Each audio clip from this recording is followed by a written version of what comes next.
எல்லாரும் எப்படி இருக்கீங்க? நல்லா இருக்கீங்களா? வெல்கம் டு பார்மதி கைமணம்மா. டுடே ஸ்பெஷல் சுண்டக்காய் குழம்பு. நம்ம சுண்டக்காய் குழம்பு உடம்புக்கு ரொம்ப நல்லது. அது எப்படி செய்யறது வாங்க வீடியோக்குள்ளே போகலாம். கேஸ் ஆன் பண்ணிக்கிட்டேன். கேஸ் ஆன் பண்ணியாச்சு. நம்ம எண்ணெய் ஊற்றிக்கணும். எண்ணெய் காஞ்சிடுச்சு. கடுகு போட்டுக்கணும்.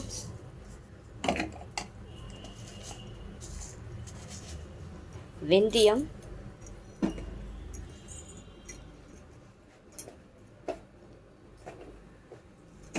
வெந்தயம் போட்டாச்சு. கொஞ்சம் ஜீரகம் போட்டுக்கணும். ஜீரகம் ரொம்ப நல்லது.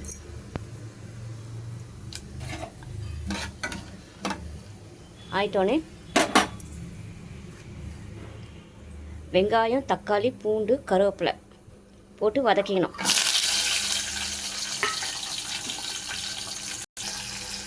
நல்லா வதங்கினுக்கு கூட இஞ்சி பூண்டு பேஸ்ட், இஞ்சி பூண்டும் போட்டு அரைச்சி வச்சுக்கணும்.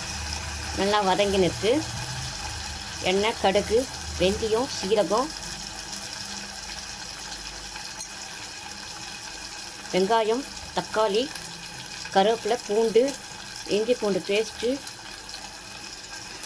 எல்லாம் போட்டு நல்லா வதக்கிக்கணும். நல்லா வதங்கிடுச்சு.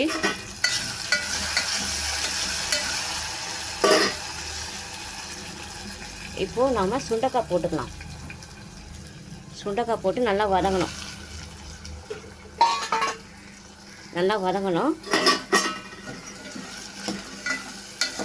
பச்சை வாசனை வரக்கூடாது.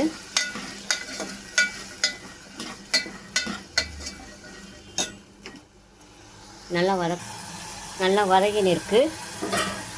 நல்லா வதங்கணும். சுண்டைக்காய் நல்லா வதங்கினா தான் பச்சை வாசனை வரக்கூடாது. குழம்பு அப்போ தான் டேஸ்ட்டாக இருக்கும்.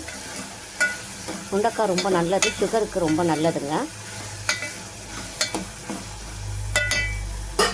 வதங்கி நிற்குது. 2 ஸ்பூன் மிளகாத்தூள், 2 ஸ்பூன் மிளகாத்தூள்,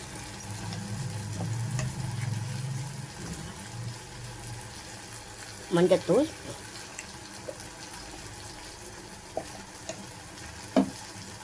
தனியா ஸ்பூன் 1, தேவையான அளவு நமக்கு உப்பு. இது நல்லா போட்டு வதக்கிட்டு